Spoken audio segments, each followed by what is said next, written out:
Kimberly. I'm running for City Council at large, Group 1. And I am running for City Council because I've been active in the community for many years as a pastor and an outreach minister. And I'm concerned about a lot of things going on in my community. And I have been kind of questioning and asking questions from the outside, and I just feel like I want to get more involved on the inside to change some things. Now, we have a list of questions that we're asking every single city council candidate, including your opponents in your race. And we may have a couple of additional questions depending upon, you know, what your answers are and what this raises in the panel's minds. But our first question is what you consider to be the core functions, the basic functions of our local government. Well, basically, our local government is to protect and to provide for the roads and the infrastructure of the city, and to make sure that our city is a safe place to live, and that the people are being heard, and that they have a fair choice at what they're wanting to represent them. Okay. Don? What specific savings do you believe can be found in the upcoming budgets? I believe savings can be found with a lot of savings with the ethics laws that have been passed. I believe that there may have been some abuse or misuse of funds, or maybe not, I guess can call it not good stewardship.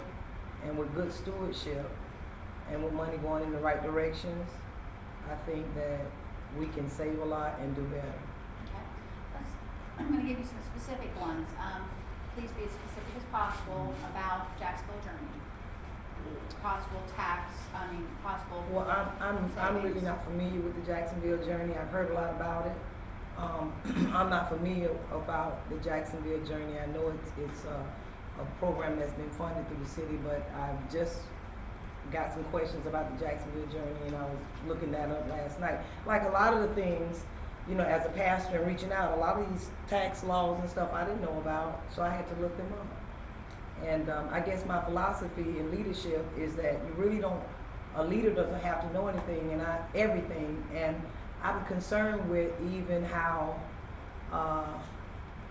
the system kind of force folk to pretend that they know everything when they don't. And I believe that a good leader is a person, for instance, I was in Operation Desert Storm, and I was a staff sergeant over many soldiers, and there's some things that I could not do that well, but I had the experts that could do it. So there's some things that I'm not familiar with, and I have to familiarize myself with, such as the Jacksonville Journey, and I knew that that would come up, and I just have not done the research on that I'm going to do. Continue. Okay. Yeah, but I just be trying to, you know, if No, exactly. you know, I'm just trying to say, are you supposed to just? It seemed like to me, just coming in new, that, you know, from what I'm learning, it's like you kind of practice to learn what everybody wants me to say, and I really don't know anything about the Jacksonville Journey, but I'm not for a lot of these outreaches that are being funded, nonprofits that are being funded. I'm not for that, and I will find out about them, and I just think that it's just crazy, some of the salaries and some of the things that are being funded through the city government. I'm not in agreement with it. Okay. What about, have you heard and done any looking into the JEDC? No, I haven't. Okay. Cultural Council? No, I haven't. Special events? Special events like the Jazz Festival, the parades, the fireworks, things like that. I've been participating in like the Jazz Festival and parades and the fireworks, but I as a spectator, I really don't know what's going on behind the scenes, because I don't work with the city, or I don't work with the city council, and that's what I was kind of, you know, I looked up the ordinances and stuff, and I'm pretty good at finding out the information and applying it to make things happen. But I guess the bottom line is I just don't believe in taxing people, if that's what your group is about. And I really don't plan on faking or pretending that I know about something that I don't. Do you think that there might be some public safety? Budget savings in public safety. Well, actually, I'm sure because I'm a good budgeter, myself personally, so my personal testimony of my budget, my houses are paid off, my cars are paid off, so I'm very good at budgeting my personal finances. So budgeting is my thing, and I'm sure that you can always budget better. But one thing I will be honest with you about is that I really have a problem with cutting back on the benefits and salaries of our firemen, police officers, the people that protect our city, because they are gatekeepers. And I think that crime is very important. And one way to deal with crime is by motivating the people that are the crime fighters. So I'm not for taxing, but I think things can kind of like be restructured and moved around a little bit. And public safety is very important.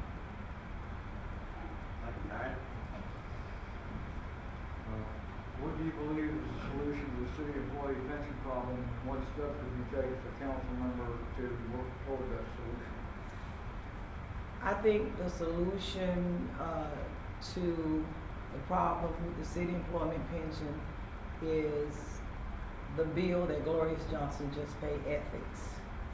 You know, I think with ethics and integrity in our leadership and handling money like it's supposed to be handled, and putting money in the right direction, that would be the solution. The solution is good stewardship and honesty and integrity. All right. Are there any fees that have been put in place by the current government that you would attempt to remove? And if removing or reducing them, how would you cover any revenue shortfall that results from removing or reducing set fees? That was a very long question, but I'm gonna try to remember everything you just said. But I would, first of all, I remember there was a time that we didn't pay for garbage disposal in the city. All of the waste fees, I went out in Ocean Way to people that own their own streets and their own properties, and they're getting fees that they shouldn't be getting. I mean, I know this may not have anything to do with what we're talking about, but I think JEA is a big fee for people right now. I think JEA is, although you don't call it a tax, the people are being taxed. And people that are concerned about tax, I'm sure that they're concerned about their light bills. A burden for me is that many people on fixed incomes, older people on retirements, their light bills have doubled and tripled, and JEA is one of the things that I would deal with. And all these other fees that have been added in by the city has got a fee for everything now, and personally I would work to get rid of all of them, because I think there's other ways that we could better manage what we have instead of reaching to get more. I think it's a problem taking more from people when we haven't been good stewards with what we already got. I think there just need to be a halt on more fees and more taxes, and we need more investigation and more inspection on what's being done with the money of taxes that people are already paying. The taxes on property taxes, you know, is getting crazy, and if something isn't done and if it's not stopped, I mean, it could keep getting worse.